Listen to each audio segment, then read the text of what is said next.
60ஆம் சங்கீதத்துல தாவீது மெசொப்பொத்தாமியா தேசத்து சீரியரோடும் சோபா தேசத்து சீரியரோடும் யுத்தம் பண்ணின போது யோவாப் திரும்பி உப்புத் பள்ளத்தாக்கிலே ஏதோமியர்கள் 12,000 பேரை வெட்டின போது சாட்சி வழங்குவதற்கும் 6 நரம்பு கிண்ணறத்திலே போதிப்பதற்காக பாடின அதுவும் ராகத்தனும் ஒப்பிட்டவன் மிக்தாம் என்னும் சங்கீதம். இதுல தாவீது சொல்றார், தேவனே நீர் எங்களை கைவிட்டீர், எங்களை சிதறடித்தீர், எங்கள் மேல் கோபமாயிருந்தீர், மறுபடியும் எங்களிடமாய் திரும்பி அருளோ. கர்த்தர் என்ன செய்யறார்? சில நேரங்கள்ல நம்முடைய செய்கை நிமித்தம் அவர் கோபப்படுகிறவராக இருக்கிறார். சொல்லுவோமா? ஆமா. அதனால்தான் உமக்கு பிரியமானதை செய்ய எனக்கு போதித்தருளும். உமது நல்ல பரிசுத்த ஆவியானவர் எங்க செம்மையான வழியிலே நடத்துவாரார் என்று சொல்லி சங்கீதக்காரன் சொல்றான். ஏன் இவங்களை சிதறடித்தாரு, ஏன் இவங்களை கைவிட்டார் சொன்னா, நீங்க 2 நாளாம் புஸ்தகம் கடைசி அதிகாரத்துல வாசிங்கன்னா நல்ல திரளான ஜனங்களை கர்த்தர் கொடுக்கிறாரு. ஆனா தாவீது ஜனங்களை என்ன செய்யறாரு? என்ன சொல்றாரு? ஜனங்கள் எவ்வளவு இருக்கிறாங்க பாருங்க. யூதர்கள் எவ்வளவு, யூதா எவ்வளவு பேர் இருக்கிறான், மற்ற ஆளுங்க எவ்வளவு பேர் இருக்கிறாங்க, பென்யமீன் எவ்வளவு இருக்கிறா, இவங்கெல்லாம் எவ்வளவு நம்ம சொல்றான். யோவா பக்கத்துல சொல்றான், ஏன் ராஜா உங்களை தான் கர்த்தர் திரளா ஆசீர்வதித்து இருக்கிறாரு, திரளான ஜாதிகளுக்கு நீங்க தகப்பனா இருக்கிறீங்களே, எதுக்கு என்னன்னு சொல்லும் போது வேதம் சொல்லுகிறது, பிசாசு அவனுடைய மனதை ஏறி விட்டு சொல்லி பைபிள்ல சொல்லப்பட்டிருக்கு. அந்த காரியத்தை செஞ்சதுனால பயங்கரமான உபத்திரவத்துக்குள்ளாய் தாவீது கடந்து போனான். சில நேரத்துல பிசாசின் காரியங்களுக்கு நாம செவி கொடுத்து ஆண்டவரை விட்டு விலகும் போது கர்த்தர் கைவிடுகிற ஒரு சூழ்நிலை வருமாறு நமக்கு தெரியும். ஆனா கைவிட மாட்டார், கூட தான் இருப்பாரு. சூழ்நிலைகள் நமக்கு அப்படி தெரியும். அதான் சங்கீதக்காரன் சொல்றான். அது சொல்லிவிட்டு அவன் சொல்றான், கர்த்தருக்கு ஸ்தோத்திரம், தேவனுக்கு மகிமை உண்டாகட்டும். 4ஆம் வசனத்தை வாசிங்க. அல்ல 3 வாசிங்க. உங்களுடைய ஜனங்களுக்கு கடினமான காரியத்தை காண்பித்தீர், சத்தரிப்பின் மதுபானத்தை எங்களுக்கு குடிக்க கொடுத்தீர், சத்தியத்தை ஏற்றும்படியாக உமக்கு பயந்து நடக்கிறவர்களுக்கு ஒரு கொடியை கொடுத்தீர். உங்களுடைய ஜனங்களுக்கு கடினமான காரியத்தை காண்பித்தீர். சில நேரங்களில் ஆண்டவர் புறப்படுறாரு. மோசே போறாரு, மலையில ஜெபம் பண்ணிட்டு போயிட்டு போறாரு. மோசே வரத்துக்கு தாமதமாயிடுச்சு. ஜனங்க என்ன பண்ணாங்க? ஆரோனை பார்த்து எங்களை வழிநடத்துவதற்கு ஒரு தெய்வத்தை உண்டு போன்றாங்க. இது வரைக்கும் கர்த்தர் நம்மளை வழிநடத்தினார். அவ தான் நம்மளை கரம் பிடித்து கர்த்தர் வழிநடத்தினாரு. ஆனா ஜனங்க சொல்றாங்க, எங்களை வழிநடத்துறதுக்கு ஒரு தெய்வத்தை உண்டாக்கும். இங்க புதுசா தெய்வத்தை உண்டாக்கி கொண்டிருக்கிறாங்க. கர்த்தர் ஒருவரே தேவனா இருக்கிறார். வெளியே சொல்லுவோமா? உடனே அவன் என்ன பண்றான்? எல்லாருக்கிட்டையும் நகையை வாங்கி என்ன செய்யறான்? ஒரு உருவத்தை உருவாக்கி, ஒரு பொன் கன்றுக்குட்டியை உருவாக்கி அதை வணங்க ஆரம்பிக்கிறாங்க. கர்த்தருக்கு ஸ்தோத்திரம், தேவனுக்கு மகிமை உண்டாகட்டும். அப்ப ஆண்டவர் என்ன செய்யறாரு? பயங்கரமான கோபப்படுறாரு. மோசே, நான் உன்னை விட்டுறேன், உன்னை பெரிய ஜாதியாக்குறேன்.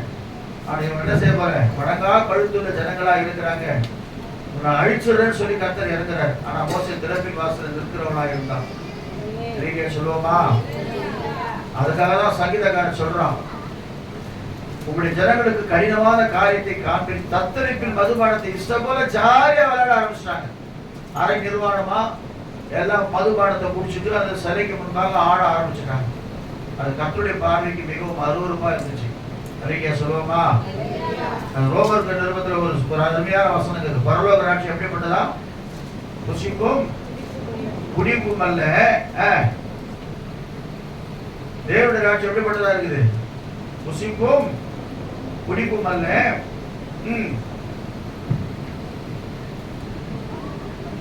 என்ன அதிகாரம் தெரியுதா? வாசிங்க, தெரிஞ்சுங்க.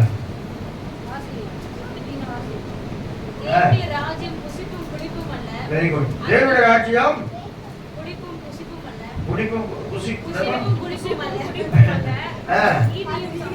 அது நீதியும் சமாதானமும் பரிசுத்த ஆவியானவர் உண்டாகல சந்தோஷமா இருக்கு. அல்லேலூயா சொல்லுவா.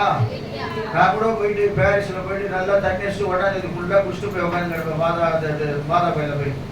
ஏன்னா ஒன்னாந்தேதி கடந்து போய் சந்தோஷமா கொண்டாடணும் அப்படின்ட்டு அப்புறம் ஒன்னாந்தேதி தீர்மானம் பண்ணுவோம், இனிமேல் குடிக்கவே மாட்டோம். ஒரு 5 நாள் கழிச்சு திரும்ப குடிக்க ஆரம்பிச்சோம். அது இல்ல. ஆனா பரலோக ராட்சியம் எப்படிப்பட்டதுன்னா, தேவன் ராட்சியம் எப்படிப்பட்டதுன்னா, திரும்ப வாசிங்க. புசிப்பும் குடிப்பும் அல்ல, அது நீதியும் சமாதானமும் பரிசுத்த ஆவியினால் உண்டாகிற சந்தோஷமா இருக்கு. நீங்க வந்து மகிமையோடு கர்த்தருடைய பரிசுத்த ஆவி நம்ம நிரப்பும் போது அதுவே நமக்கு ஒரு போதை. அதான் சொல்றாங்க, இவங்க போதைனாலே வெறி கொண்டு ஒரு போல பண்றாங்களேன்னு.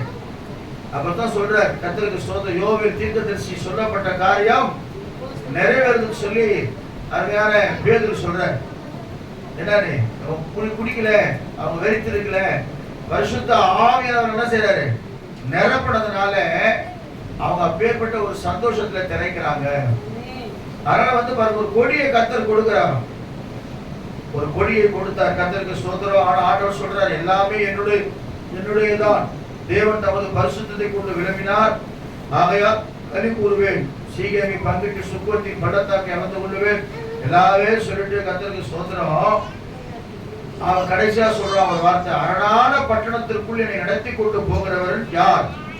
ஏதோ மட்டும் எனக்கு வழிகாட்டுகிறவர் யார்? இவ்வளவுதான் என்னை சிதறடிச்சாலும் எங்களை கைவிட்டாலும் எங்களை நடத்துகிறவர் தேவன் ஒருவரே.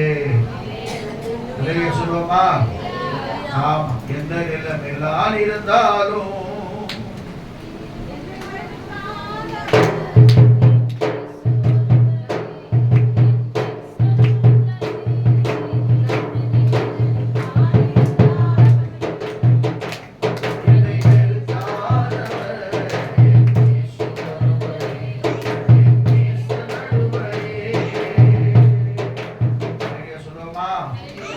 யாருன்னா அவனே சொல்றான், எங்கள் சேனைகளோடு புறப்படாமல் இருந்த தேவரீர் அல்லவோ, எங்களை தள்ளிவிட்டிருந்த தேவரீர் அல்லவோ அப்படின்னு சொல்லிட்டு கடைசி சரண்டர். இக்கட்டுக்கு எங்களுக்கு உதவி செய்யும் மனுஷனுடைய உதவி விருதா, தேவனாலே பராக்கிரமம் செய்வோம், அவரே எங்கள் சத்துருக்களை மிதித்து போடுவார். கைவிட்டாலும் நம்ம என்ன செய்ய சாகடிக்க மாட்டாங்க. கர்த்தரை வெகுவாய் தண்டித்து பின்னை சாவுக்கு ஒப்பு கொடுக்கவே சொல்றாங்க சங்கீதக்காரர். அதனால வந்து கர்த்தரோட வெகுவாய் தண்டித்தாலும் கூட திரும்ப வந்துடணும். இல்லையா சொல்லுவோமா? எவ்வளவு தூரம் போயிருந்தாலும் சரி, அந்த இளையகுமாரன் எப்படி போனானோ உடனே புத்தி தெரிந்தவன் திரும்பி வந்துட்டான். வந்து உடனே தேவ சமூகத்துல வந்து அப்பாவை பார்த்த உடனே அப்பா அவனை வெறுக்கல, அவனுடைய அழுக்க பார்க்கல, அவனுடைய மேல கோவப்படல, உடனே கட்டி பிடிச்சி முத்தம் கொடுத்து பழையபடி அவனை உருவாக்குறான். அதனால என்ன கண்மான தேவ பிள்ளை கர்த்தருடைய ஆவியோடு பேசி கொண்டிருக்கிறான். ஒருவேளை தூரம் போயிருந்தாலும் சீக்கிரமா கிட்ட ரசிங்க வந்துருங்க. கர்த்தர் உங்களை ஆஸ்வதிக்கிறவராக இருக்கிறார். சொல்லுவோமா? கர்த்தர் நல்லவர். தேவனுக்கு மகிமை உண்டாகட்டும்.